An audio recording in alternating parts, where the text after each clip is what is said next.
अम्बेडकर आगे बढ़ो, हम तुम्हारे साथ हैं। उपस्थित सन्माननीय व्यासपीठ, सगळ्यांची नावं काही या ठिकाणी घेत नाही. का 4:45ला या ठिकाणी निघणं मला असणारं गरजेचं आहे. हितेश पांडुरंग मडावी, वंचित बहुजन आघाडीचे असणारे उमेदवार आहे. गॅस सिलेंडर ही त्यांची निशाणी आहे.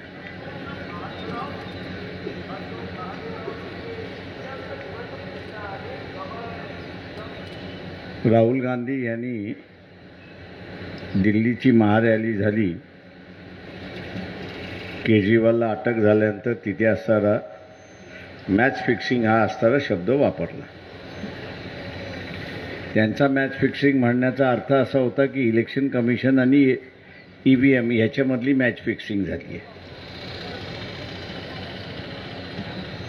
परंतु महाराष्ट्र विकास आघाडी, ज्याच्यामध्ये सेना आहे, राष्ट्रवादी आहे, काँग्रेस आहे, यांनी BJP बरोबरच मॅच फिक्सिंग करून घेतली आणि त्या मॅच फिक्सिंगमध्ये आम्ही त्याचे भाग व्हावं म्हणून तुम्ही 2च जागा घ्या. मी आमच्या काळात 2 जागा मारून घेतल्या असत्या आणि उरलेल्या जागेंवरती हे मॅच फिक्सिंग करायला मोकळे झाले असते, अशी परिस्थिती आहे. ज्याचं उदाहरण दिलं, एकनाथ शिंदे यांचे असणारे चिरंजीव कल्याण मतदारसंघातून उभे आहेत. उद्धव ठाकरे यांच्या वतीने असणारे जे उमेदवार देण्यात आलेले आहेत, वैशाली दरेकर राणे म्हणून असणाऱ्या महिला उमेदवार देण्यात आलेल्या आहेत.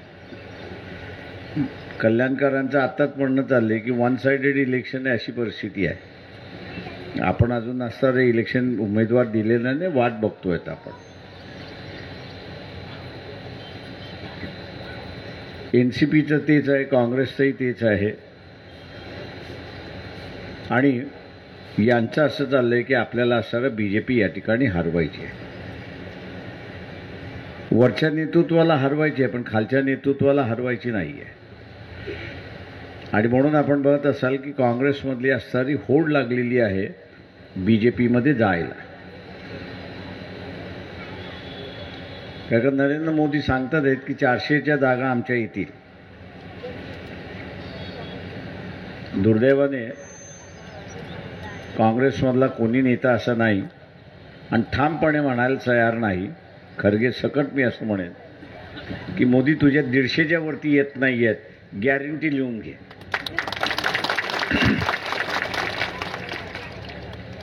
गॅरंटीने येत नाही.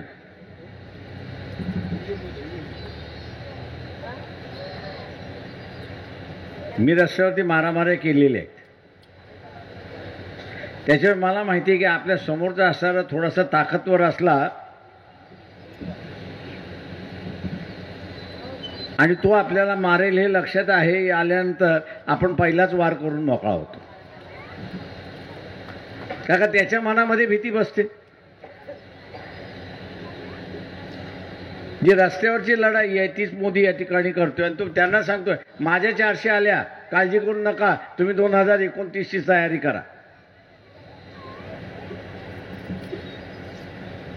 ज्याला भीतीचं राजकारण आपण म्हणतो, ते भीतीचं राजकारण असताना मोदीने सुरुवात केलेलं आहे. मी 400 आलोच आहे, तुम्ही आता सोडा, 2029ला बघा. आणि सीतारामन, निर्मला सीतारामन ह्या ज्या मोदीच्या मंत्रिमंडळामध्ये अर्थमंत्री आहेत, तिचे यजमान काय म्हणतात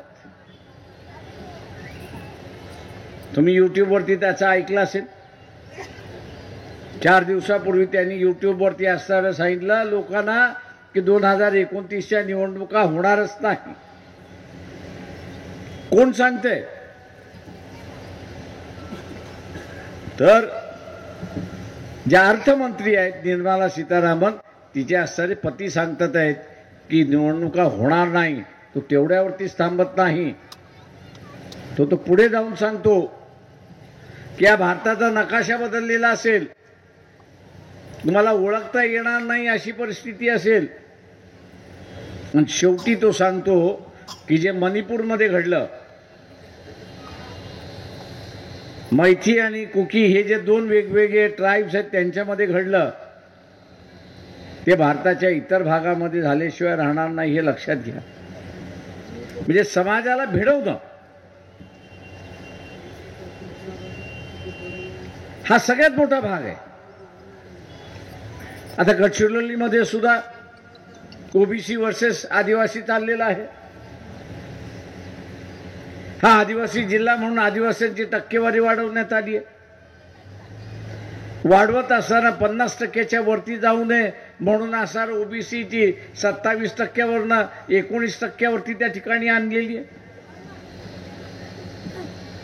उद्या आग लावून द्यायची. जसं आत्ताच्या कालावधीमध्ये असताना मराठा विरुद्ध ओबीसी उभा केला, आरक्षणावरनं उभा केला, जरांगे पाटलांच्या निमित्ताने या ठिकाणी उभा केला. दुसऱ्या बाजूला छगन भुजबळ आणि शेंडगे यांच्या मार्फत उभा केला. सामनाच फक्त तलवारी काढायच्या बाकी राहिल्या. तुटून पडायला चालली होती अशी असणारी परिस्थिती आहे. आणि तिथे वंचित असणारा तोडगा काढला. काय तोडगा काढला की ओबीसीचा असणारा आरक्षणाचा ताट वेगळा पाहिजे आणि मराठ्यांना नवीन आरक्षण जे मिळणार आहे त्याचा असणारा ताट त्या ठिकाणी वेगळा असला पाहिजे. तेव्हा कुठं असणारा परिस्थिती शांत झाली? तेव्हा कुठं असणारा परिस्थिती या महाराष्ट्रातली शांत झाली नाही, तर ती पेटणार होती अशी असणारी परिस्थिती आहे. त्याग अजूनही धगधगते, ती विझलेली नाही. त्याग अजूनही धगधगते. मी अनेक मतदारसंघामध्ये प्रचाराला जातो, त्यास हळूच मला असताना मराठा समाजाच्या उमेदवाराच्या प्रचाराला गेलो की ते माझ्या कानात येऊन सांगतात, प्रकाशराव काही करा, मागासवर्गीयांची मतं आपल्याकडे आलीच पाहिजे. आणि मी त्यांना म्हटलं ना, आपण दुसरी मतं घेऊ, येतील ती येतील, पण पहिल्यांदा मागासवर्गीयांची मतं आपल्याला मिळाली पाहिजे. बरं म्हटलं.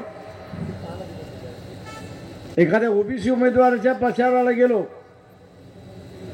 की तो असं म्हणतो, साहेब काळजी करायची गरज नाही, आपल्या इथं निर्णय झाला की ओबीसीने मराठ्याला मतदान द्यायचं नाही. मी हळूहळू भिंती उभ्या करण्याचा भाग या ठिकाणी चाललेला आहे. समाजामध्ये भिंती उभ्या करण्याचा भाग चाललेला आहे. आणि उभा करणारा भागामध्ये काँग्रेसची भूमिका आहे का तर नाही, राष्ट्रवादीची भूमिका आहे का नाही, सेनेची भूमिका आहे का उद्धव ठाकरेंची तर अजिबात आपल्याला दिसत नाही. तुम्ही आम्हाला फक्त निवडून द्या, मतदान द्या, आम्ही तुमच्या प्रश्नावरती बोलणार नाही. मित्रो, सगळ्यात मोठा घोटाळा हे मी असं धरून चाललो होतो की याच भारतीय जनता पक्षाने राजीव गांधीचं बोफोर्सच्या निमित्ताने पूर्ण नाव खराब केलं. सोनिया गांधीचं असणारं नाव खराब केलं. नको नको ते असणारे आरोप केले.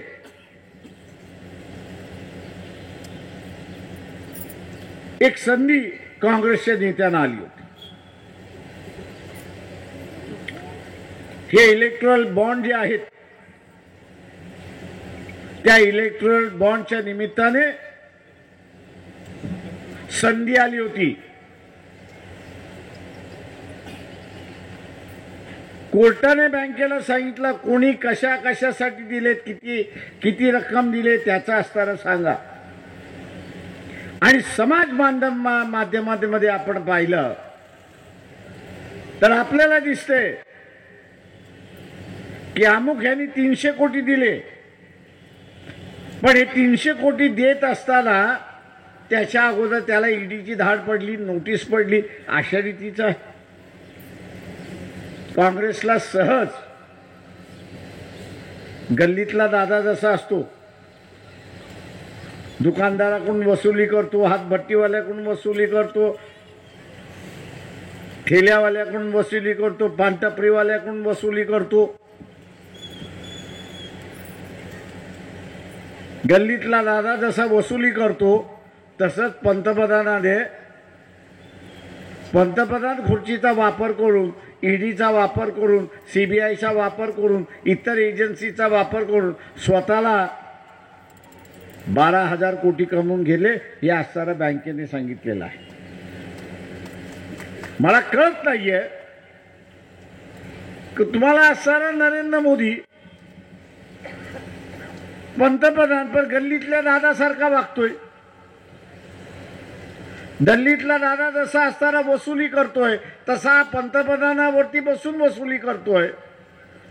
लोकांना तुम्हाला सहज विचारता आलं असतं, काँग्रेसवाल्यांना विचारता आलं असतं की तुम्हाला गल्लीचा दादा उद्या असताना अध्यक्षपदाच्या निवडणुकीला राहिला, तुम्ही त्याला मतदान देणार आहात का? देणार आहात का? मग तोच प्रश्न काँग्रेसवाल्यांनी लोकांना विचारायला पाहिजे होता की हा देशाच्या गादीवरती बसून ज्यावेळेस लुटतोय तर त्याला तुम्ही मतदान देणार आहात का? तर नाही. पण काँग्रेसवाले विचारत का नाही? ज्या अख्ख्या गांधी कुटुंबांच्या विरोधात भारतीय जनता पक्षाने असताना नामोहरण केलं आणि त्यांना संधी आल्यानंतर बघ तीच काँग्रेस विचारू शकत नाही. का विचारू शकत नाही? उद्धव ठाकरे का विचारू शकत नाही? शरद पवार का विचारू शकत नाही? तर त्याच्या माथीमागे ईडीचा भोंगा लावलेला आहे. आजच बातमी आली आहे, वर्तमानपत्रामध्ये आजच बातमी आलेली आहे की हेरॉल्ड जे एका काळी पंडित जवाहरलाल नेहरू यांच्या आणि त्यांच्या कुटुंबियांचं होतं, त्याचा ट्रस्ट केला. आता काहीतरी गडबड झालेली आहे आणि त्याच्यामध्ये राहुल गांधी आणि सोनिया गांधीचं नाव आलेलं आहे. ती सगळी मालमत्ता जप्त करण्याची नोटीस आलेली आहे. या नोटिसामुळे हे तर गप्प बसलेले नाही. तुम्हाला एक संधी मिळालेली आहे की नरेंद्र मोदी हा असणारा पंतप्रधानाच्या खुर्चीवर बसण्याच्या लायक नाही आहे. तो असणारा गल्लीतला दादा जसा वागतोय त्याच दादाप्रमाणे वागतोय आणि अशाला पंतप्रधान करणार ही विचारण्याची संधी आल्यानंतर सुद्धा काँग्रेसवाले विचारायला तयार नाही. आणि प्रियदर्शनी म्हटल्याप्रमाणे फुले शाहू आंबेडकरी चळवळीमधले अतिविद्वान जे आहेत ते आम्हाला म्हणतात आहेत तुम्ही 2 जागा घ्या.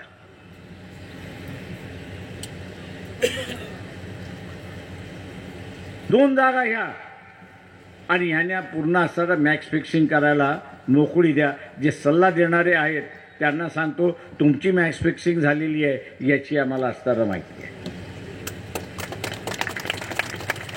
तुम्हाला हे लिहिण्यासाठी मॅच फिक्सिंग झालेली आहे हे लक्षात घ्या. आज इथं वेगवेगळ्या समूह संविधान वाचलं पाहिजे म्हणून रस्त्यावरती उतरतोय.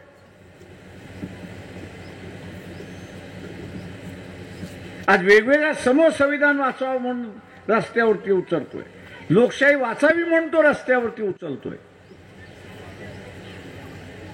आणि मग मी असणारा ह्या सगळ्या महाविद्वानांना असा विचारतो, काँग्रेसनी लालू प्रसाद यादवशी फारकत का घेतली? या महाविद्वानांना मी असताना विचारतो की काँग्रेसने ममता बॅनर्जीशी असताना फारकत का घेतली? याचं उत्तर आहे किंवा इथे मागच्या निवडणुकीमध्ये लोकसभेमध्ये 65 लाख वंचितने उमेदवारी घेतली, मतदान घेतलं आणि तुम्ही त्यांना म्हणताय 2च जागा घ्या. मग ते विकणार आणि आपल्यालाही विकणार अशी असणारी परिस्थिती आहे. आज मोदीचं कपडे फाड करण्याची संधी मला वाटतं काँग्रेसवाल्यांना एवढी आली की त्यांनी असं वाया घातली असं मी त्या ठिकाणी म्हणतो. ज्या बोफोर्सच्या नावाने असणारं राजीव गांधीला बदनाम केलं, आज राफेलचं असणारं जे उदाहरण आहे, तिथे थोडा घुसखोरी झाली नाही असं नाही. राफेलच्या 2 अधिकाऱ्यांना, डेसॉल्ट ही जी कंपनी आहे आणि ज्यांनी राफेलचा असणारं हे केलं, फ्रान्स गव्हर्नमेंटने 2 अधिकाऱ्यांना सजा दिली. कशासाठी?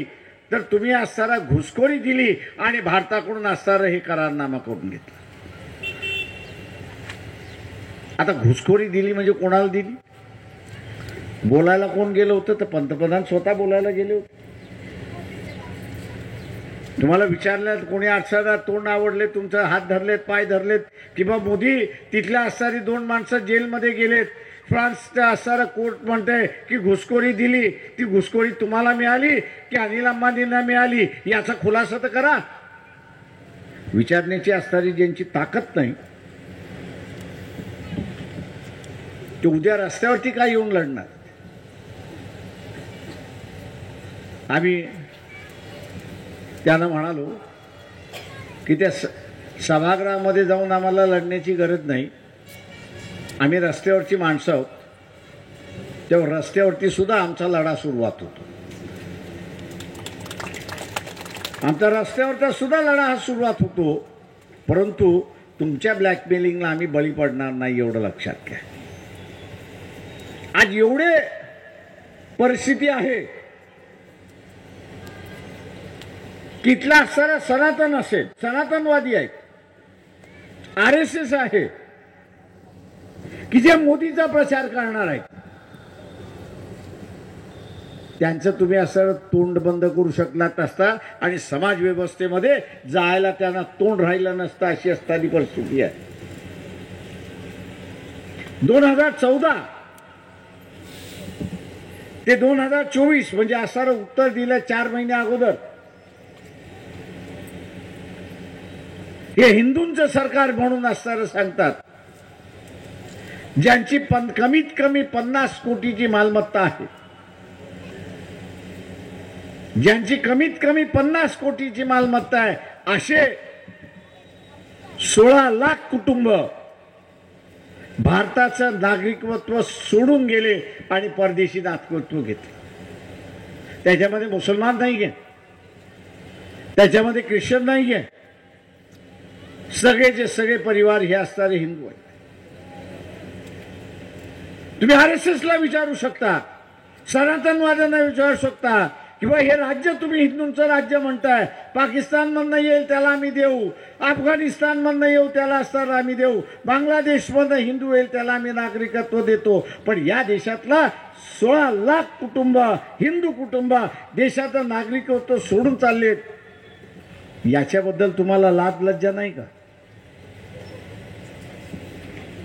याच्याबद्दल तुम्हाला असणारं लाज लज्जा नाही? आणि पुन्हा तुम्ही असणारं मत मागायला येत आहे.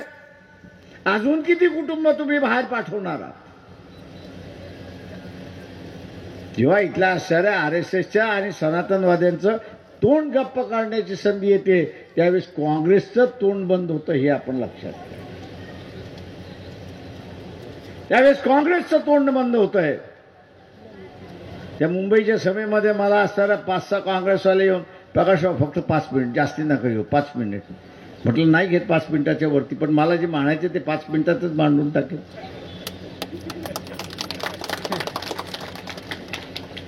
मला जास्ती मिनिटं लागत नाही म्हटलं मांडायला. आणि म्हणून त्यांना उदाहरण असं दिलं की एक कंपनी जिचे असणारे वर्षाचे 218 कोटीचा प्रॉफिट झालं, त्यांनी दाखवलं ती कंपनी 1300 कोटीचे बॉन्ड घेते आणि डोनेट करते. तुम्ही हायलाइट करा ना, तुम्ही लोकांसमोर आणा ना.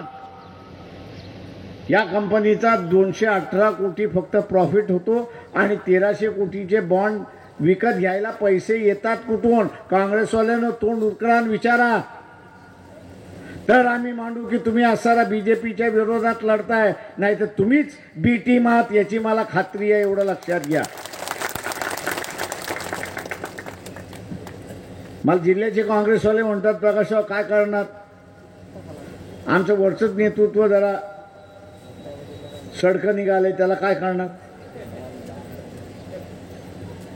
मग मी त्यांना म्हणतो आमचा ऑप्शन आहेच तुम्हाला. आम्ही बीजेपीच्या विरोधात लढतोय.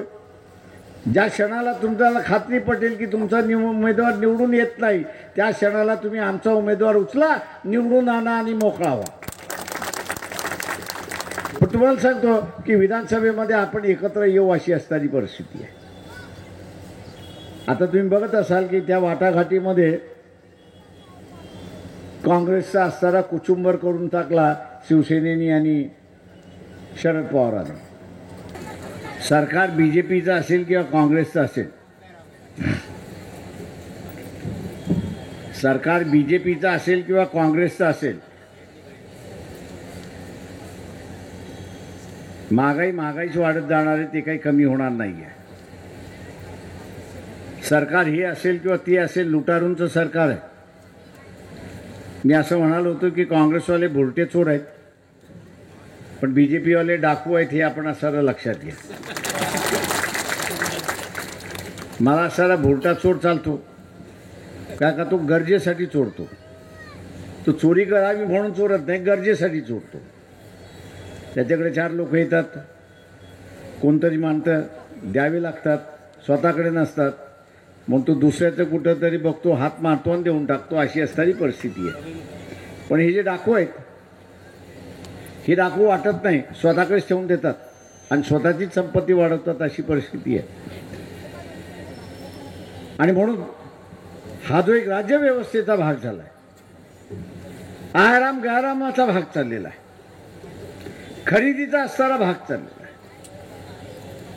तुम्ही एखादा चांगला कार्यकर्ता घेतला तर मी असं समजू शकतो, पण सत्तेमध्ये बसलेली माणसं आपल्या पक्षात सत्ता मिळत नाही तर दुसऱ्या पक्षात जाऊन सत्ता मिळवण्याचा असणारा जो भाग चाललाय, या सत्ता पिपासूपासून आपण आज सगळ्यांनी वाचलं पाहिजे, हे असणारं लक्षात घ्या. ते आपण वाचलं नाही, त्याच्यातून आपण असं वाचलो नाही, तर या बाईने जसं सांगितलंय, लुटारूंच्या टोळ्या उभ्या राहतील आणि लुटारूंच्या टोळ्या उभ्या राहिल्या तर ते आपल्याला लुटल्याशिवाय राहणार नाही आणि मग कशातूनही ते लुटतील. तुम्हाला असं वाटतं की मोदीने तुम्हाला लुटलं नाही? 3 महिन्यापूर्वीच तुम्हाला लुटलंय. कशावरनं लुटले सांगा बरं मला? टमाटर. नवीन टमाट्याचं पीक आलं नाही, भाव 150 वरती गेला, पुन्हा 25 वरती आला. हे 25 वरती घेऊन जाणं हे पंतप्रधानाच्या कार्यालयाच्या परवानगीशिवाय होणार नाही, हे लक्षात घ्या. त्याच्या कार्यालयाशिवाय होणार नाही. का टमाटा दाबून ठेवावा लागतो, बाजारापासून लपून ठेवावा लागतो, तुम्हाला त्याची माहिती द्यावी लागत नाही. महिनाभर असताना दाबण्याचं कामकाज त्या ठिकाणी चाललंय. या महिन्याभरामध्ये तुम्हाला असताना किती किलो टमाटा लागला? किती किलो लागला? 1 kilo, 2 kilo, 3 kilo, 4 kilo, 4 kilo लागला. बरोबर आहे. 125 रुपये किलो म्हणजे किती झाले 4 किलोला?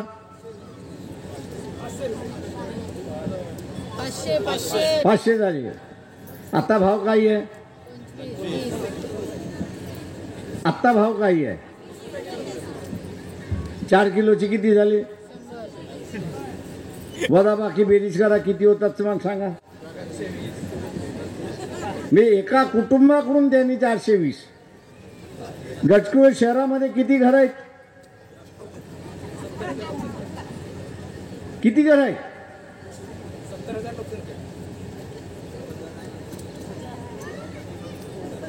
मी एका घरातून 420 समजा 5,000 घरं आहेत, किती झाली?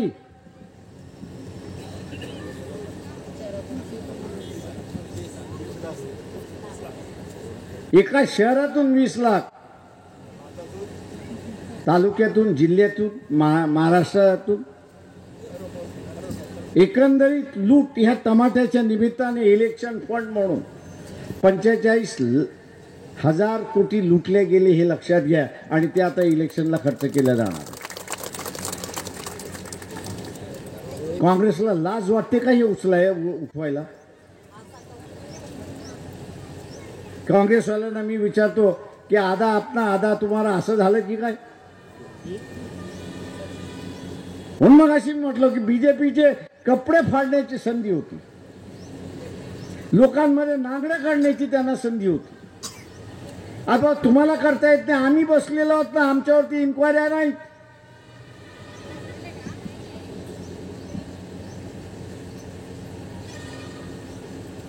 मोदीने लय प्रयत्न केला, 12 इन्क्वायऱ्या लावल्या. म्हटलं लाव, तुला जेवढ्या लावायचे तेवढ्याला. एक अधिकारी आला, म्हटलं प्रकाशक थोडं काहीतरी द्या. का रे? म्हटलं माझं प्रमोशन अटकलंय, तुमच्यावरती एक केस केली तर माझं प्रमोशन मोकळं. मी त्यांना म्हटलं तुझ्याकडच्या खिशामधले जेवढे आहेत तेवढे मला दे आणि लिहे की प्रकाशरावने एवढे माझ्याकडून पैसे घेतले, तुझं प्रमोशन होऊन. आता कुठं त्याच्याने काय होणार आहे?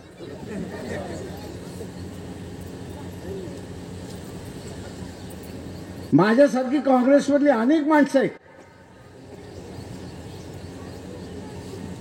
की ज्यांच्यावरती मोदीची ही जादू चालणार नाही, ईडीची जादू चालणार नाही,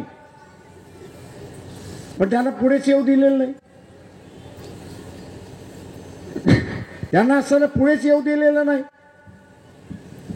आणि पुढे येऊ दिल्यामुळे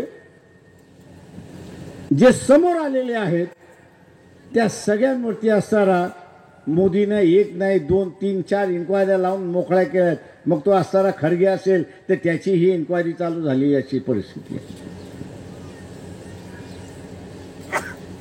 आणि आंबेडकरी चळवळीचे महाभाग, फुलेशाह आंबेडकर चळवळीचे महाभाग आम्हाला सांगतात, अरे नाही नाही ते तुम्ही त्यांच्याबरोबर गेला असता बरं. अरे त्यांचं तोंड उघडता येत नाही, त्यांना आवाज त्यांचा निघत नाहीये. तुम्ही लोकांना जागृत कसं करणार आहात?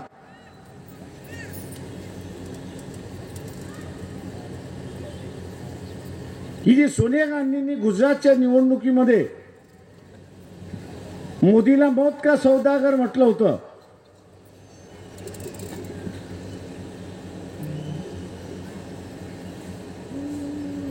मौत का सौदागर म्हणून म्हटलं होतं,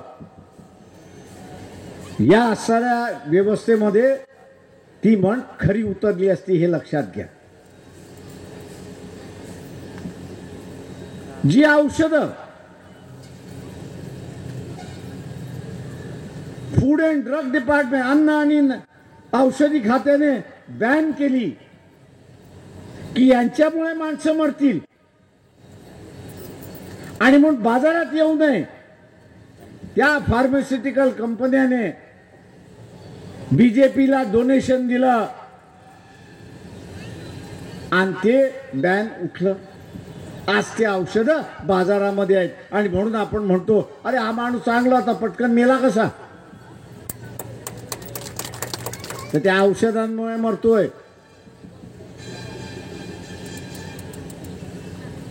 कोणी काँग्रेसवाल्यांनी विचारायला पाहिजे, अरे बाबा ती औषधं एका खात्यानं सांगितलं की माणसं मरतील त्याच्याने, सेवन केल्यानंतर खाल्ल्यानंतर तुम्ही बाजारामध्ये आणलीत कशी?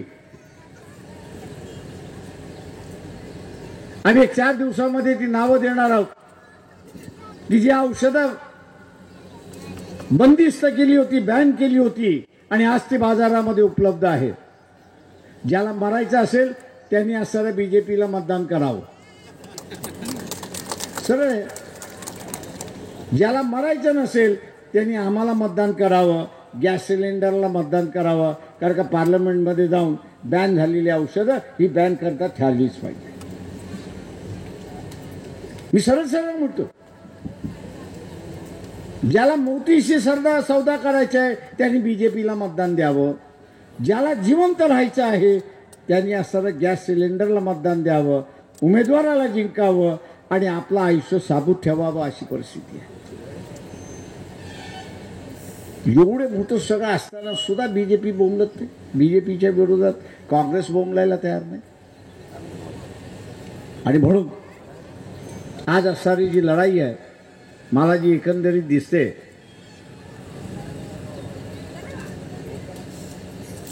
जनता विरुद्ध मोदी अशी सुरुवात झाली. जनता ठरवते की आता मोदी नको, उद्या कोणी पंतप्रधान होऊ द्या पण हा नको. मी इथल्या RSS वाल्याने विचारतोय, बीजेपी वाले जे आहेत त्यांना असताना विचारतोय, उमेदवाराचं नाव जेव्हा घेतलं जातं, भारतीय जनता पक्षाचा उमेदवार म्हणून नाव घेतलं जातं की नरेंद्र मोदीचा उमेदवार म्हणून नाव घेतलं जातं? नाव कसं घेतलं जातं? तर फलाना फलाना उमेदवार हा मोदींचा उमेदवार आहे. पक्ष संपला.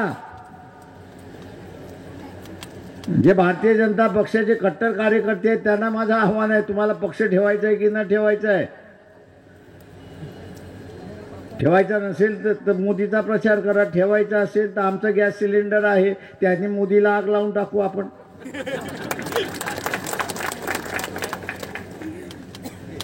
आणि मग मित्रो, ही उद्याची लढाई ही महत्वाची लढाई. उद्याची लढाई ही महत्वाची लढाई आहे, हे मी म्हणत नाही आहे. या देशाची जी अर्थमंत्री आहे निर्मला सीतारामन, मंत्री असल्यामुळे बोलता येत नाही. किंवा आपण सुद्धा घरामध्ये करतो, आपल्याला बोलता येत नाही तर बायकोला बोलायला लावतो, आणि बायकोला बोलता येते ती आपल्याला सांगते आपण बोलतो. ते तिने केलं. मंत्री असल्यामुळे बोलता येत नाही की सरकार काय करणार आहे येणाऱ्या 5 वर्षामध्ये, तेव्हा तिने असताना आपले पती जे आहेत प्रभाकर, त्याला बोलायला लावलं आणि त्याची यूट्यूबवरती मुलाखत आहे. त्यांनी असं म्हटलं की 2024ची शेवटची निवडणूक आहे. मी भारतीय जनता पक्षाने इतरांना सांगतो की त्या मोदीच्या भानगडीत पडू नका, का इथे कोणी कैदी व्हायला तयार नाहीये. इथे कोणी कैदी व्हायला तयार नाहीये. तुम्ही असंतोष निर्माण करणार असाल तर त्या असंतोषामध्ये पोहायला अनेक जण येणार आहेत. मग ते बॉम्बनी येतील पोहायला, ते बंदुकीनी येतील पोहायला, ते कुठल्याही मार्गाने पोहायला येतील, का त्यांना पोहण्याचंच आहे.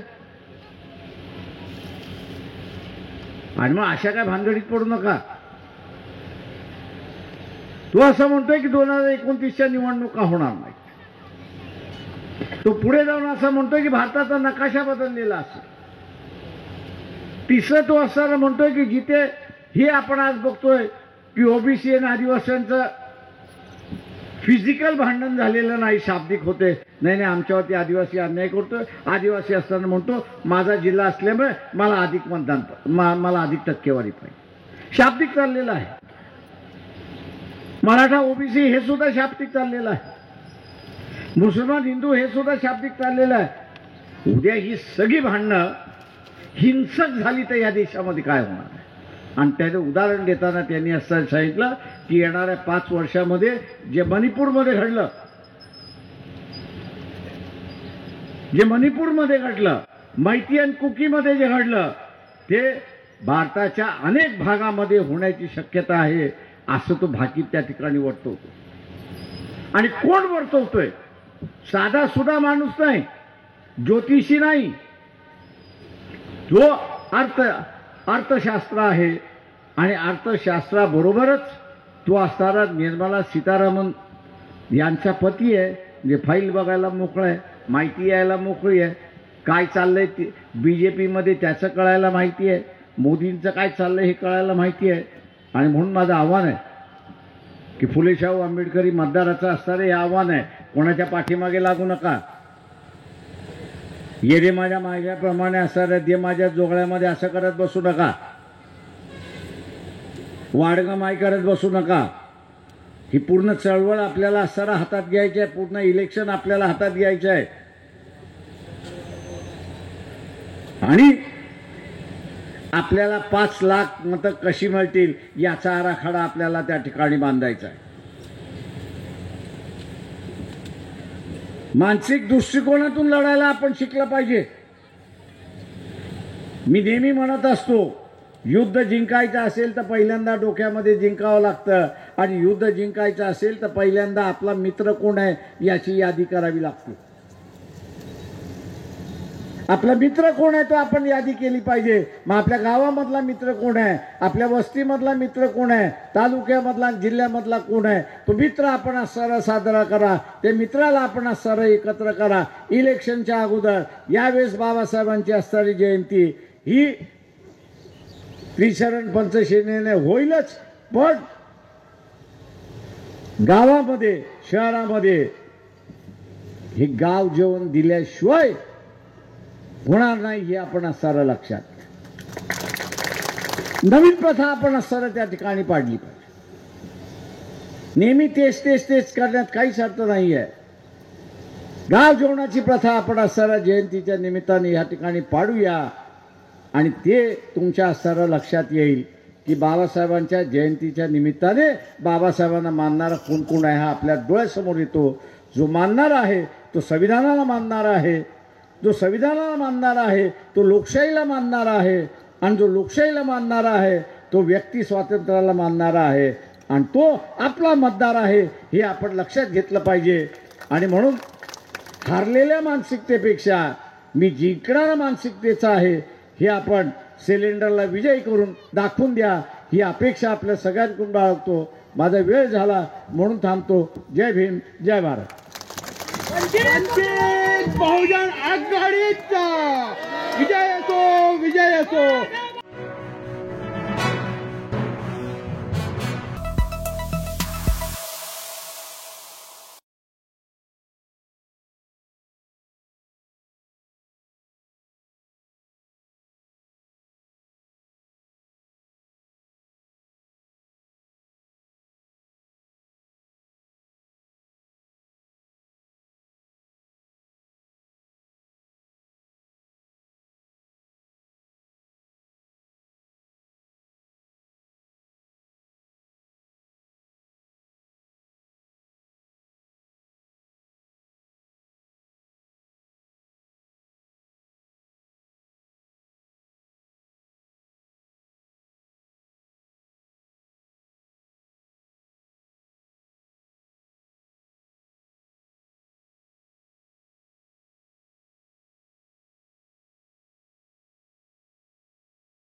सर आपली हे काँग्रेस आणि NCP शिवसेनेसोबत जी आघाडी आहे त्याच्यासोबत आपले तार जोडले नाही, याचा फायदा कुठेतरी भाजपला होईल असं वाटत नाही?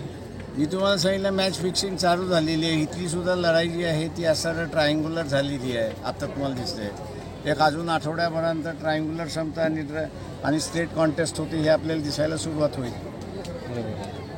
नाही पण याच्यासाठी त्याच्यामुळे तुमचा पत्रकारांचा माइंडसेट जे आहे ते थोडंसं बदललं पाहिजे.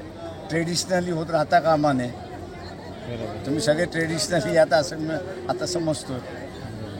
नाही पंतप्रधान मोदींनी गल्लीतल्या लुटारूप्रमाणे ज्या पद्धतीने हे केलं ते याच्या विरुद्ध काँग्रेसनं आवाज उठवत नाही असा तुमचा आरोप आहे. पण वंचित या दृष्टीने आम्ही असं उठवला ना, आम्ही आवाज उठवला तोच लोकांपुढे सांगतोय की इलेक्ट्रोल बॉन्डचे लूट म्हणजे असणारा गल्लीतल्या दादा लूट करतो तीच लूट आहे. दुसरं काय त्याचं वृत्ती एकच आहे. मोदी लाट यावेळेस काही इफेक्टिव्ह आहे असं वाटतंय तुम्हाला दिसते? ठीक आहे, सोडा.